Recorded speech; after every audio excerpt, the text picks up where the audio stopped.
kalau ada yang bilang reforma agraria itu cuman sekedar sertifikasi tanah atau bagi-bagi tanah, itu kayaknya salah deh. Padahal reforma agraria itu tuh salah satu program yang cukup luas cakupannya dan juga melibatkan banyak elemen dari masyarakat gitu. Halo Sobat ATR BPN, ketemu lagi bersama saya Nanda Ifa Khairunisa dalam podcast Kementerian ATR BPN. Nah, di podcast kita kali ini, kita akan ngebahas salah satu isu yang sangat penting dan menjadi perhatian banyak orang masyarakat Indonesia maupun pemerintah kita, yaitu isu tentang reforma agraria. Isu ini kita nggak akan bahas sendiri, aku nggak bakal di sini sendiri, tapi akan ditemani oleh Ibu Mindasari. Halo Sobat. Halo Sobat ATR BPN. Ibu Mindasari ini adalah Kasubdit Penetapan Potensi Redistribusi Tanah ya Bu. Ya. Nah, dan juga Mas Windra. Halo, Sobat ATR BPN. Ya. Mas Windra ini adalah Kasubdit Pengembangan dan Diseminasi Model Akses Reforma Agraria. Mas, Bu, kalau misalnya kita mau ngomongin terkait reforma agraria ya, sebenarnya itu kan kayak salah satu bahasa yang mungkin masyarakat juga, ada beberapa masyarakat yang awam sama kata-kata reforma agraria gitu. Mungkin cuman para pegiatnya aja yang tahu tentang reforma agraria ya. Ya. Sebenarnya tuh reforma agraria itu apa sih, Bu? Mas? Oke, dapat saya jelaskan ya Mbak Nanda dan Sobat ATR BPN. Jadi reforma agraria itu adalah penataan kembali struktur penguasaan, pemilikan, penggunaan dan pemanfaatan tanah agar lebih berkeadilan dan juga untuk peningkatan kesejahteraan masyarakat, di mana mempunyai dua instrumen. Yang pertama adalah penataan aset, yang kedua adalah penataan akses. Nah, dua instrumen ini adalah merupakan instrumen yang satu kesatuan yang tidak dapat dipisah-pisahkan. Jadi kalau bicara reforma agraria pasti penataan aset dan juga penataan akses. Outcome-nya adalah untuk peningkatan kesejahteraan, gitu ya. Dan juga reforma agraria ini merupakan program strategis nasional yang sangat penting. Dan ini sesuai dengan yang diamanatkan dalam Undang-Undang Nomor 59 Tahun 2024 mengenai Rencana Pembangunan Jangka Panjang 2025 sampai dengan 2045 ya. Ya, outcome-nya sertifikat, tetapi dampaknya adalah bagaimana dengan sertifikat itu masyarakat dapat meningkatkan kesejahteraannya. Itu intinya seperti itu. Itu ya. Kalau dari Mas Windra sendiri, Mas? Ya, jadi simpelnya kalau kita pemerintah memiliki tugas gitu memberdayakan masyarakat, menggunakan manfaatkan tanahnya supaya lebih produktif, berdaya guna, berhasil guna, akhirnya untuk sejahtera masyarakat gitu ya. Jadi itu yang kita harapkan dari reforma agraria. Kalau berbicara mengenai fungsinya, seperti tadi Mbak Nanda tanyakan, tentu tidak terlepas dari dua hal tadi, dua instrumen tadi. Fungsi penataan aset adalah untuk memberikan kepastian hukum. Jadi masyarakat dari yang mempunyai tanah, dari yang tidak punya sertifikat, itu menjadi bersertifikat. Ya, tentu saja setelah penataan aset ini, fungsi yang kedua adalah penataan akses. Bagaimana ATR BPN beserta struktur organisasi atau perangkat daerahnya disertai juga dengan CSO itu dapat saling bahu-membahu bersinergi untuk membantu memberdayakan perekonomian masyarakat itu hasil dari penataan aset itu. Nah, ini dapat dilakukan melalui pemberian modal, kemudian pendampingan usaha, kemudian juga pemberian sarana prasarana barang-barang untuk usahanya, pelatihan packaging, kemasan-kemasan dalam usaha yang digiatkan dalam satu wilayah atau satu desa kampung tersebut. Kemudian manfaat atau fungsi yang ketiga adalah terkait dengan untuk penyelesaian konflik. Gitu. Konflik-konflik ini kita mengenal adanya LPRA atau lokasi prioritas reforma agraria. Nah, LPRA ini menyangkut dengan beberapa tipologi kewenangan dari beberapa instansi. Jadi kalau konflik dengan masyarakatnya itu di tanah masyarakat, di tanah transmigrasi, berarti itu adalah kewenangan Kementerian Transmigrasi. Itulah fungsi reforma agraria dalam penataan aset untuk kepastian hukum kepada masyarakat memberikan sertifikat, kemudian kepastian pemerataan ekonomi yang lebih berkeadilan dalam penerapan akses dan penyelesaian konflik dalam pengadilan. Seperti itu. Ya. Jadi memang adanya CSO, nah mereka ini sebagai pengusung gitu, yang sekarang mereka itu jadi mitra strategis kita dalam menyelesaikan agenda reforma agraria seperti itu. Ya. Nah harapannya ke depan cerita-cerita positif yang sudah banyak sekali kita kerjakan ini juga dapat disampaikan oleh mitra strategis kita seperti itu terkait dengan agenda reforma agraria harapannya. Gitu. Jadi kalau ada yang bilang reforma agraria ini adalah program kerja strategisnya Kementerian BPN, itu betul. Itu sangat amat betul. Ya, betul. Tapi dalam pelaksanaannya kita nggak sendiri ya, ternyata ya Bu. Mas, tadi sih kalau didengar dari penjelasannya Ibu sama Mas tuh lebih ke banyak banget ya peran dari macam-macam. Betul. Termasuk pemerintah daerah gitu ya, keterlibatan mereka bagaimana di dalam gugus tugas reforma agraria.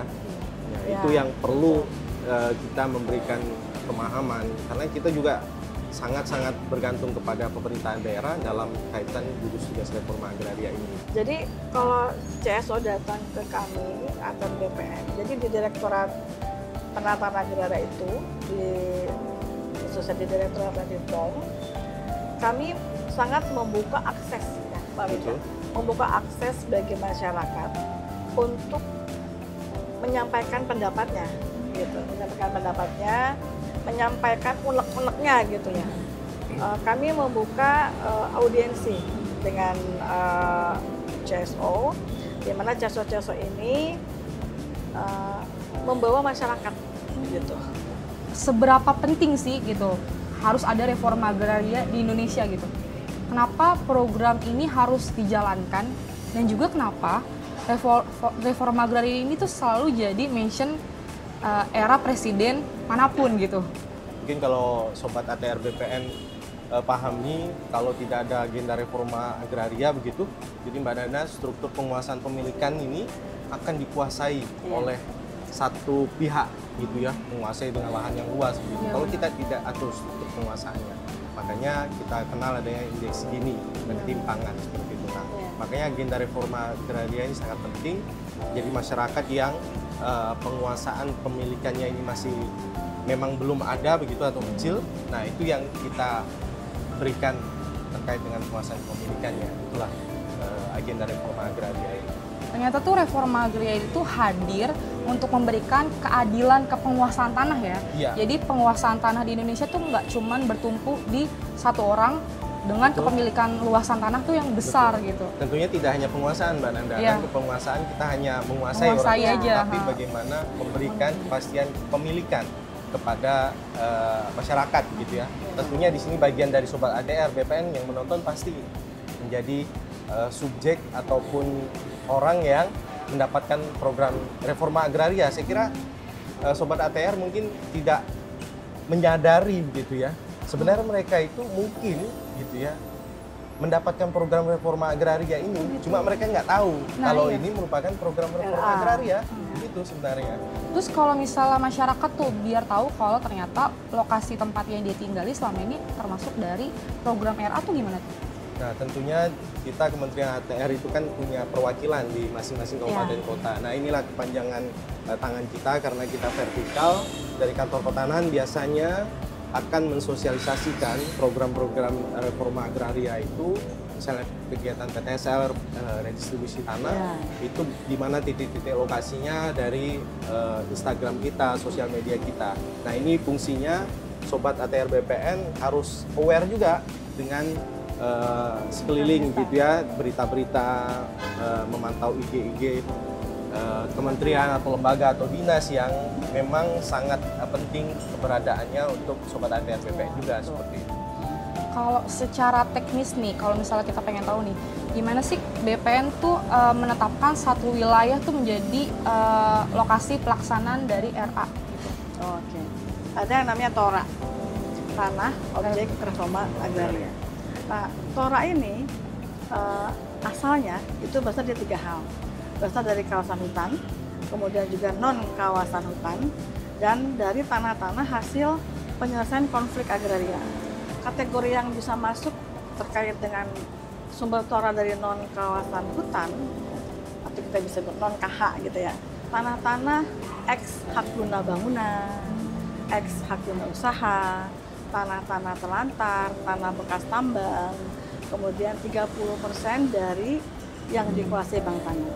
Nah, kemudian tanah-tanah hasil dari penyelesaian konflik-konflik agraria yang tadi saya sebutkan Mbak Nanda, yang dari tanahnya itu ada di atas tanah transmigrasi dan seterusnya. Nah, kemudian tahapannya itu adalah pertama usulan data tora. Jadi diusulkan dulu nih. Nah, yang mengusulkan data tora ini ada bisa dari masyarakat, kemudian dari CSO, juga dari pemerintah setempat. Setelah diusulkan, kemudian direkomendasikan data tora ini. Siapa yang merekomendasikannya? Yaitu dalam gugus tugas reforma agraria. Gugus tugas reforma agraria ini, kemudian selanjutnya setelah direkomendasikan dilakukan telahan.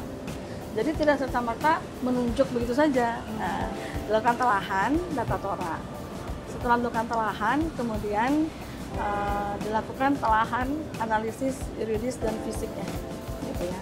Baru kemudian dilakukan penetapan tanah objek reforma agraria, tentu saja disertai dengan spasialnya berupa peta keliling. Nah, jadi proses bisnis dari awal sampai akhirnya seperti itu.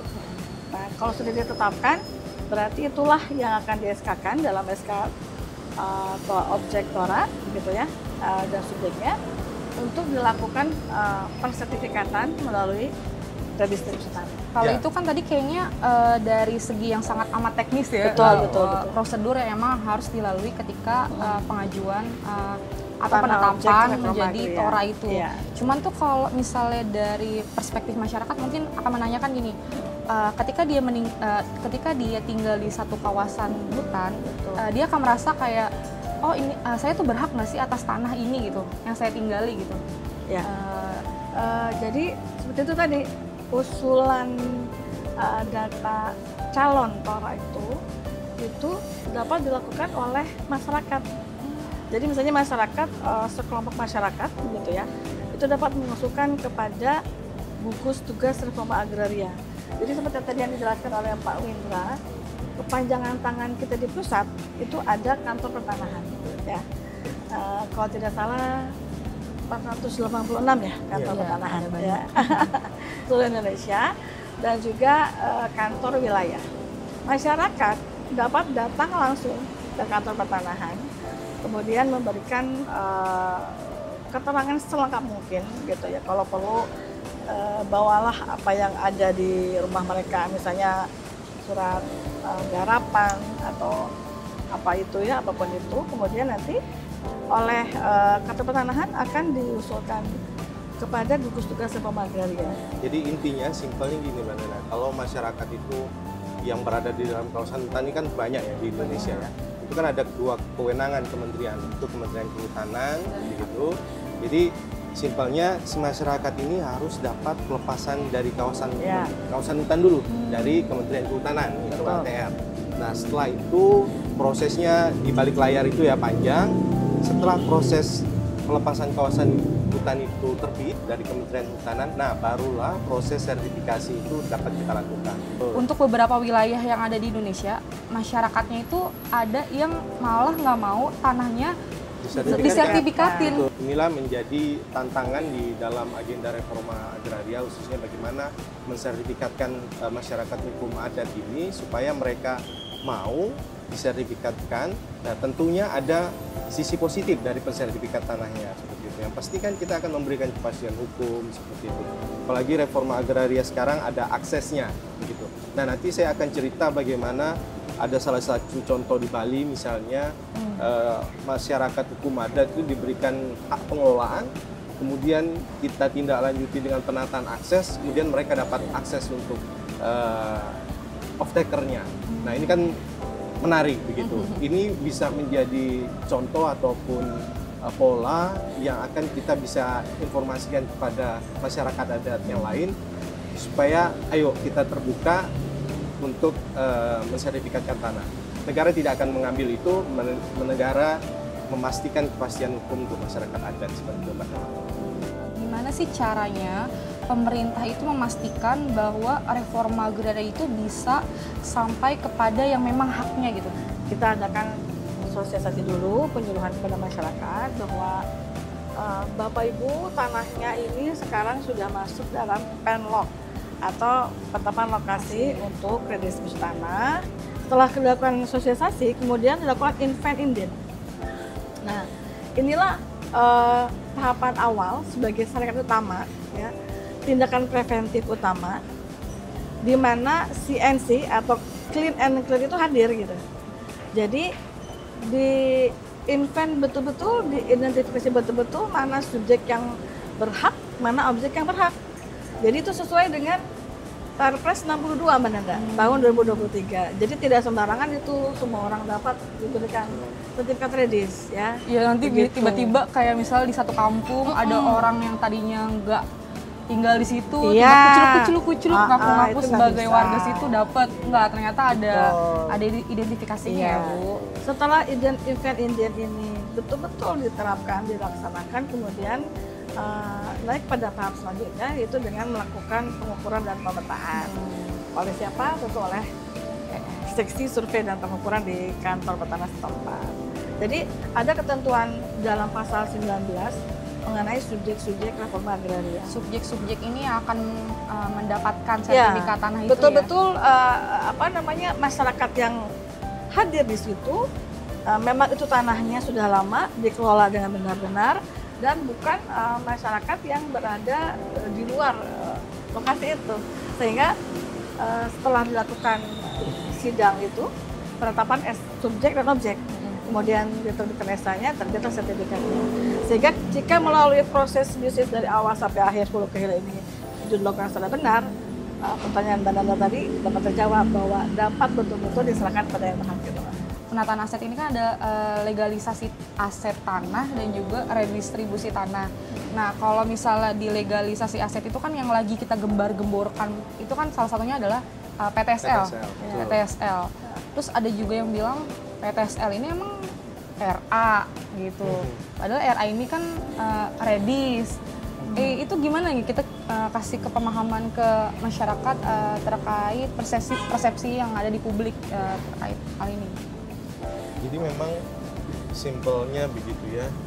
Jadi proses sertifikasi seluruhnya yang dikeluarkan oleh ATR BPN itu bagian menjadi agenda reforma agraria. Kenapa?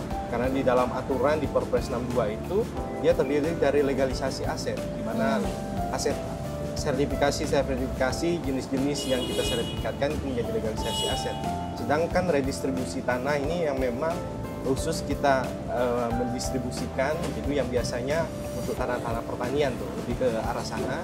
Nah ini menjadi agenda reforma agraria gitu. Jadi sobat ATR BPN nggak perlu bingung gitu ya, nggak perlu ini masuk reforma agraria nggak atau bukan gitu ya, PTSL ataupun redis gitu. Dua-duanya merupakan agenda reforma agraria yang itu dijamin oleh negara sertifikatnya seperti itu. Iya. Nah, itu gimana sih caranya kita Kementerian ATR BPN gitu benar-benar memastikan masyarakat tuh bisa memanfaatkan tanahnya gitu melalui program penataan akses itu sendiri. Kayaknya penataan akses tuh mungkin masih awam ya. Kayak seolah-olah tuh masyarakat tuh ngerasa ketika dia punya tanah, tanahnya sudah disertifikatkan, tugasnya itu udah selesai, tugas pemerintah mungkin ya. Ternyata dari situ kan kalau tadi aku dengar dari penjelasannya Mas Linda dan Bu Minda, masih ada lagi gitu PR kita. Ketika masyarakat udah pegang sertifikat tanah nih gitu. Masyarakat dulunya tanah-tanah itu disertifikatkan ya sudah tidak ada nilai ekonomi tambahan. Nah inilah hadirnya penataan akses itu dalam konteks ini pemberdayaan tanah masyarakat gitu ya, bagaimana kita memberdayakan masyarakat yang berbasis tanah. Nah itu penataan akses gitu. Bagaimana kita mendampingi masyarakat sehingga mereka memiliki nilai ekonomi, nilai tambah dari tanah yang mereka miliki. Itu seperti itu mudahnya. Kalau terkait dia memanfaatkan sertifikat tanahnya itu sendiri sebagai modal Usaha Ya. gimana tuh Mas? Nah, kalau dulu kan modal usaha itu didapatkan misalnya dari kita mengagungkan sertifikat gitu ya. Nah, tapi sekarang semakin banyak pola untuk memberikan modal usaha gitu ya. Nah, bisa yang menjadikan jaminan itu selain sertifikat kegiatan usahanya itu sendiri itu bisa gitu ya. sekarang. Oh, bisa. Karena melihat dari kegiatan usaha itu berjalan, itu bisa menjadi jaminan misalnya bagi pemberi modal untuk memberikan modalnya. Ini termasuk info yang baru sih. Jadi masyarakat tuh nggak harus menjaminkan sertifikatnya untuk mendapat modal. Ternyata kegiatan usahanya sudah berjalan itu bisa. Di NTB itu Ya. masyarakat sangat kompak. Ada berapa kolam Di Kota Mataram itu di ya. Kota Mataram, baby fish, Baby fish. Mbak Nanda. Baby fish. Baby fish. Mereka membentuk koperasi. Oh. Dibantu oleh off-takernya dari salah satu PT ya. Sehingga dikasih modal. Kemudian kami ke sana mencicipi juga tuh baby fish-nya. Hasilnya. Ya, ada kemasannya gitu. Di dalam kemasannya itu ada ini adalah produk kerjasama dengan ATR BPN Entah Kota Mataram. Mataram. Ya. Dan itu saya tanya masyarakatnya ibu-ibunya itu ya. Ibu ini pengelola koperasi ya, Bu. Apakah ada peningkatan pendapatan? Dia bilang sangat membantu. Kita tidak mau pada saat telah diberikan sertifikat begitu asetnya tidak dimanfaatkan, kemudian akhirnya mereka tidak memiliki uang, merasa tanah itu tidak produktif, kemudian dijual gitu ya. Iya. Nah, ini yang kita tidak mau Jangan gitu kan. sampai. Tidak ada nilai untuk meningkatkan ekonomi mereka. Makanya hadirlah pemberdayaan tanah masyarakat atau penataan akses yang harapannya sertifikat diterbitkan, kemudian akses dihubungkan begitu, ketemu begitu, kayak dua hal yang positif ini. Kemudian, nah harapannya mereka tidak menjual tanah-tanah itu, karena kalau sudah sekali dijual dapatnya cuma sekali. Iya. Iya. Tapi kalau diusahakan dimanfaatkan bisa dapatnya Berkali-kali sepanjang lipat mereka menggunakan keuntungannya. apa seperti itu, Mbak. Kampung Reforma Agraria itu sebenarnya apa sih gitu? Suatu bentuk wujud nyata keberhasilan reforma agraria yang berada pada suatu kampung, di mana di sana itu sudah terlaksana satu penataan aset, dua tata guna penggunaan tanah, kemudian yang ketiganya adalah penataan akses. Jadi kampung reforma agraria ini bukan sembarang kampung gitu ya. Yaitu Kampung bukan sembarang bukan, kampung. yaitu ada prosesnya Mbak Nanda. Ditetapkan melalui SK. Oleh siapa? Oleh Bupati loh. Oleh Bupati dan oleh Pak Wali Kota setempat. Nah, jika sudah seperti itu, ada syaratnya nih dikatakan kampung reforma agraria. Tadi itu 3. Merupakan tanahnya itu merupakan hasil dari pelaksanaan penataan aset. Kemudian tata penggunaan tanahnya itu harus ada setting lah. Penggunaan itu buat apa? Di sini untuk pemukimannya, kemudian ada semacam shelter gitu ya. Jadi ditata tuh di mana fase-fasenya seperti itu. Sudah ada 192 SK Kampung Reforma Agraria di seluruh Di Indonesia. sini, oh itu udah berhasil loh Bu pelaksanaannya. Nah, Apa masih Keberhasilan ini tergantung dari bagaimana si suatu kampung itu terbentuk sinergitasnya. Jika dia sinergitas antara ATR BPN dan stakeholder terkait, pemerintah setempat itu, kemudian dengan off-takernya itu bagus, maka itu banyak sekali contoh-contoh itu dapat berhasil, Pak. Betul-betul dapat meningkatkan indeks pendapatannya. Nah, ini Mbak Nanda, kita cerita Kampung RA ini ada salah satu kampung di Pandeglang, itu namanya Desa Bandung. Ini kampung RA terbaik. di satu Indonesia? Betul, di satu Indonesia nih. Desa ini mendapatkan penghargaan dari Kementerian Dalam Negeri. Pada saat itu diserahkan langsung oleh Pak Mendagri, Pak Tito, ke Kepala Desa. Menjadi kampung reforma agraria terbaik di Indonesia. Nah, ini harapannya menjadi trigger bagi kampung-kampung atau desa yang lainnya untuk berbuat demikian. Makanya tadi saya awal itu ini sebagai laboratorium gitu ya. Bagaimana kalau dari kampung atau desa yang lain ingin melihat bagaimana contoh sukses pelaksanaan reforma agraria itu ya ada di kampung. Jadi trigger ya? Nah, Ya, jadi trigger trigger ego seperti itu. gitu. Sebenarnya tuh Mas, apa sih yang bisa menjadi salah satu kriteria yang menyatakan kalau kampung RA ini ya sukses gitu yang tadi bilang ya. Apa aja komponen-komponen penilaiannya gitu? Oke. Yang jelas dengan adanya kampung RA ini sudah ada komitmen dari pemerintah daerah gitu ya, karena bupati yang menetapkan kampung RA ini. Ya. Nah, bagaimana tadi Bu Minda bilang sinergi kita sih jelas. dari berbagai pihak gitu ya, terutama kepala desa yang ada di situ gitu ya. Kemudian kantor pertanahan. Nah, bagaimana mereka bergerak bersinergi begitu dapat menjalankan roda ekonomi di sana gitu ya, mulai dari kecil pastinya hingga dia berjalan secara sustain.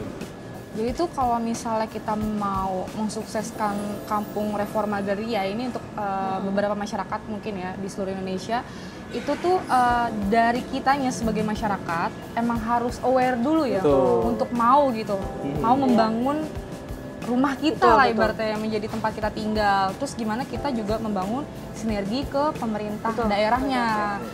BPN akan turun langsung ke sana dan mensupport kegiatan dari apa yang sudah dijalankan sama desa tersebut. Ini juga Mbak Nana, ke depan ini kan kita harus menyesuaikan dengan generasi yang sekarang, Gen Z gitu. Iya, Gen Z. Kita akan coba buatkan poin-poin titik-titik reforma agraria yang ada di Indonesia, Iya. lengkap dengan potensi gambar-gambar visualisasi yang menarik Keren. Iya. buat Gen Z sekarang. Iya. Sekarang Keren kan sih itu keren. posisinya di mana, pokoknya kalau itu Instagramable itu tetap Iya, dikejar kan gitu kan. Iya lagi. Nah, itu Tempat foto-foto ke hits. depannya kita akan buat Iya. seperti itu supaya reforma agraria itu tidak hanya dari generasi yang dahulu, tapi generasi sekarang itu memahami dan mengerti. Bisa reforma dinikmati agraria. seluruh kalangan Nah, gitu itu harapannya. dia Itu harapan tuh kita. kapan kita bisa tahu hal itu tuh? Kita Mas sudah Bu? memulai dengan mengidentifikasi 192 92, reforma agraria di Indonesia. Nah, Sebenarnya ada nggak sih reforma agraria di perkotaan gitu?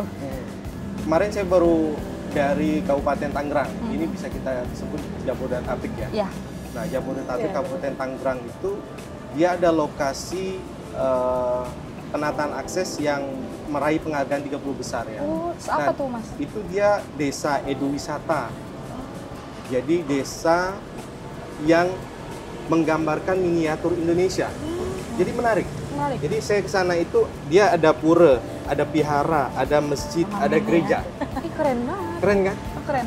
Jadi puranya itu udah kayak di Bali. Oh gitu. Nggak usah jauh-jauh ke Bali Nah, guys. desa ini, Desa Sodong namanya, dia juara tingkat nasional menjadi desa terbaik di tingkat kabupaten, provinsi, sekarang berusaha di tingkat nasional.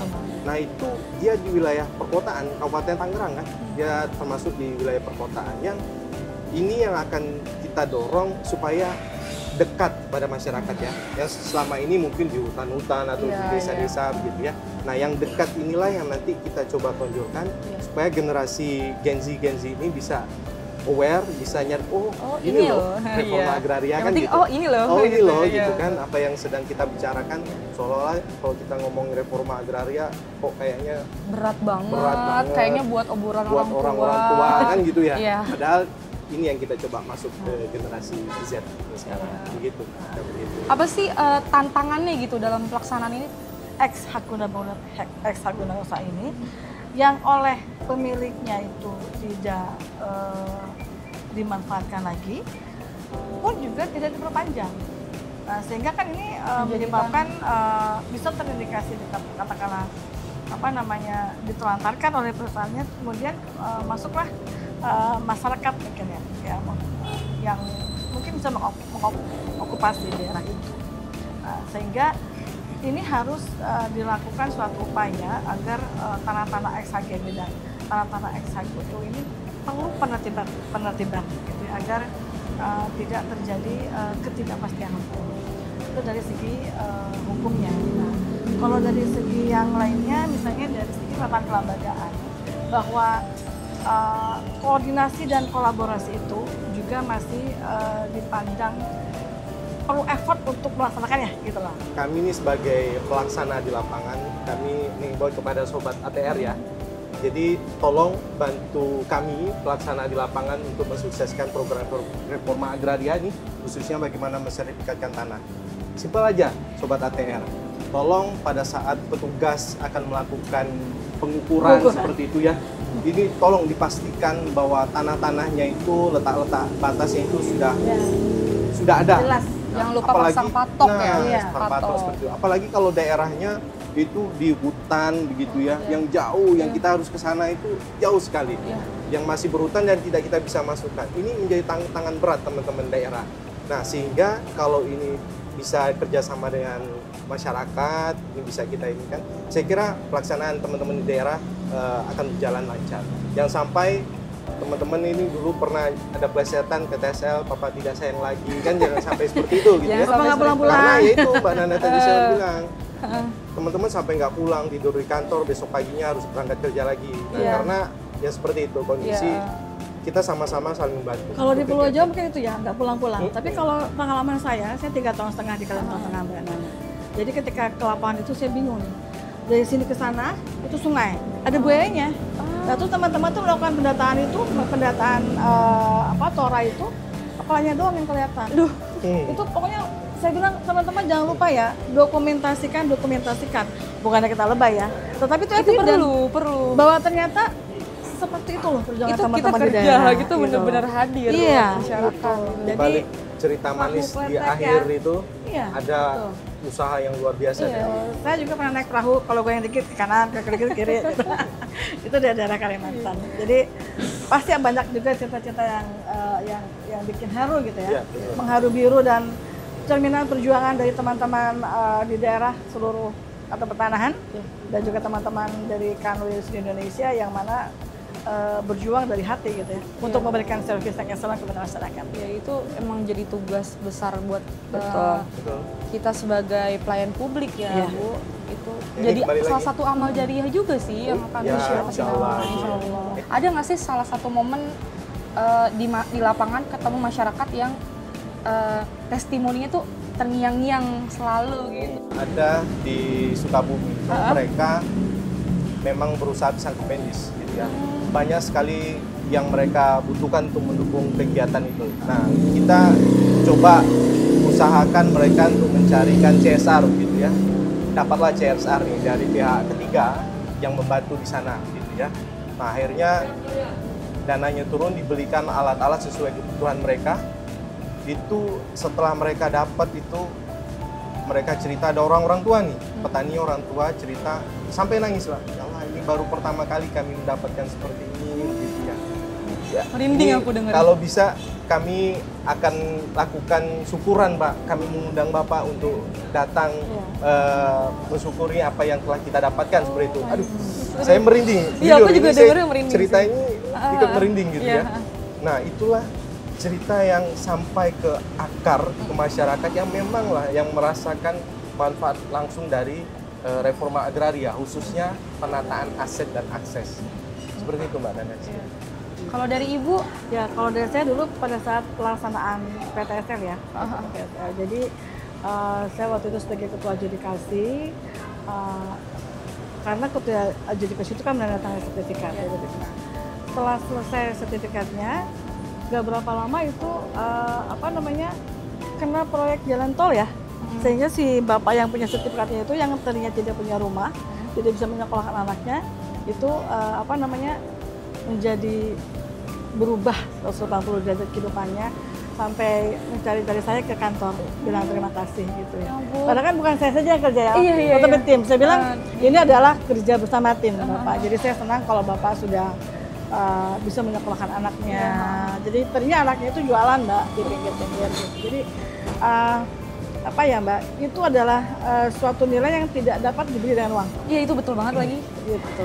Itu mahal banget sih nilainya. Ya, kalau Pak Winda aja pengen nangis, apalagi saya perempuan, tapi kita perempuan ya. Lebih perasa ya kita. Pasti lebih haru gitu ya. Karena kan kalau RA tuh ya sering banget ketemu masyarakat kayak kita ya. Iya. Bersinggungan sama masyarakat. Entah nanti ada kisah masyarakat marah-marah lah karena tanahnya kena konflik atau itu enggak. Cerita sedih, baiknya, senengnya, cerita seremnya gitu ya. Ada Mas? Oh ada. Pada saat kami ke Sulawesi Tenggara gitu ya, ke lokasi bencana untuk Tora gitu ya, konflik gitu. Kami pada saat ke lokasi itu mau ke lokasi itu, wah udah masyarakat udah bawa Iya. alat-alat senjata-senjata Betul. itu kan. Serius? Ya, iya, kami cuma Senjata berapa orang. tajam gitu? Iya. Oh, model. Mereka berkonflik kan antara dua pihak Ah. yang menguasai sama yang memiliki surat. Iya, gitu iya, ya. ah. Nah, itu sampai dikepung kita. Oh, Kondisinya udah dikepung sama masyarakat di sana. Oh. Ya, kita Iya. menyampaikan apa adanya, niat baik kita. Iya. Gitu kan kita nggak ada niat jahat untuk Iya, itu, betul. niat baik bagaimana menyelesaikan. Gitu. ah. Nah, ini salah satu yang kami rasakan, yang saya rasakan. Tapi tentunya teman-teman di seluruh Indonesia itu pasti mengalami hal yang seperti itu. Itulah cerita di balik reforma agraria itu. Jadi kan ada beberapa tanah yang emang dia tidak dimanfaatkan. Jatuhnya tadi ex KGU ya, Iya. dan berpotensi menjadi tanah terlantar. Akhirnya kayaknya itu Tertibkan. dikembalikan ke negara. Tapi narasi yang berkembang di masyarakat adalah negara seolah-olah menguasai tanah gitu. Semua kepemilikan tanah tuh semuanya negara yang emang menguasai gitu. Apakah benar negara itu emang pengen menguasai dan mengambil tanah masyarakat? Itulah kenapa reforma agraria itu hadir gitu. Bagaimana kita mengatur hubungan hukum antara orang gitu ya dengan badan hukum supaya kembali lagi struktur penguasaan itu. Kita ini ATR hanya mengatur terkait dengan kepastian hukumnya saja, hubungan hukumnya saja, begitu ya, supaya tidak dianggap negara tidak hadir atau memberikan kepastian hukum hanya untuk segelintir perusahaan saja, begitu ya. Padahal tidak, kita tidak mengambil, kita tidak menguasai, tapi bagaimana kita mendistribusikan, memberikan kepastian terkait dengan struktur penguasaan dan penggunaan, gitu. Jadi intinya udah dijelaskan ya sama Mas Windra, enggak, negara tuh sama sekali nggak menguasai tanah, sekali. tapi kita justru membantu tanah itu sebenar-benarnya adil gitu untuk Betul. masyarakat secara kepemilikan melalui reforma agraria ini ya Bu. Oke, nah seperti di awal tadi saya sampaikan Mbak Nanda terkait dengan masyarakat hukum adat, ini ada cerita yang menginspirasi gitu ya, bagaimana masyarakat hukum adat di Bali, di desa Asaduren itu yang telah disertifikatkan hak pengelolaan oleh kita gitu untuk memberikan kepastian masyarakat hukum adat di sana. Kemudian mereka pada saat itu kepala desa nelpon saya nih, Pak, mau dong saya difasilitasi untuk bisa usaha kegiatan pisang kapendi seperti ada yang di desa sebelah gitu ya, ada perusahaan kapendi seperti itu. Mereka memohon untuk bisa difasilitasi begitu. Nah, akhirnya kami coba menghubungkan dengan off-taker begitu. Nah, ini pentingnya penataan akses gitu ya, off-taker, sehingga mereka mau bekerja sama dan penandatangan PKS gitu ya. Nah, sehingga mereka mendapatkan bantuan bibit, pisang kapendis, bantuan alat pertanian, sampai terjadilah penanaman perdana pada saat bulan Februari di puasa pertama tuh, sebelum puasa pertama. Nah, alhamdulillah itu mereka mendapatkan penataan aset dan akses dari lokasi HPL masyarakat hukum adat pertama di Indonesia.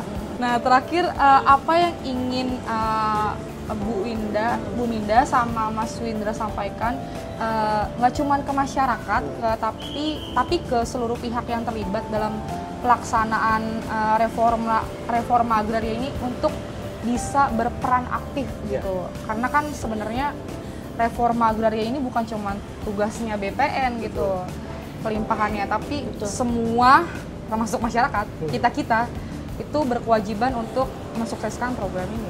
Kalau kita melihat dari Perpres 62 bahwa keterlibatan pemerintah daerah, kementerian, lembaga, badan usaha ini sangat penting dalam menyukseskan reforma agraria, agenda reforma agraria. Karena memang kuncinya sinergi dan kolaborasi.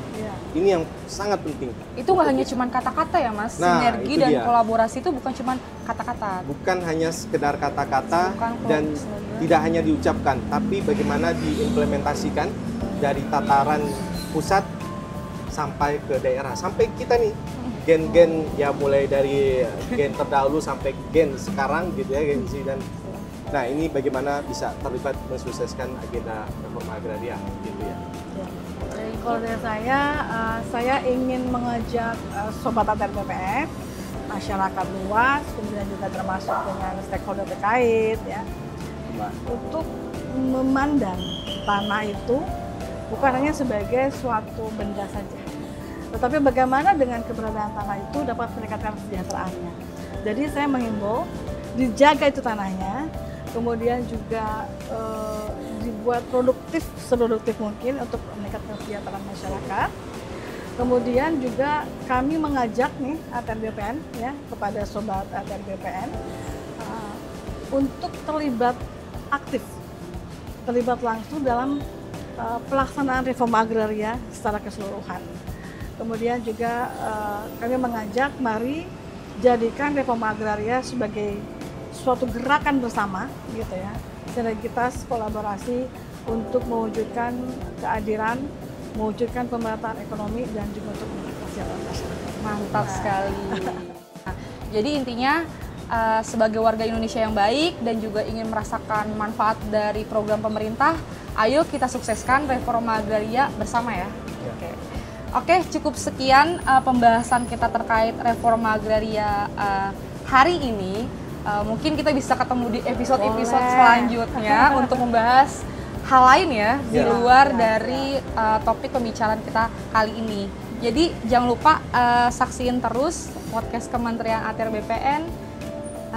Aku Nanda, ini Ibu. Saya dengan Minda. Saya Windra. Kami pamit undur diri. Dadah.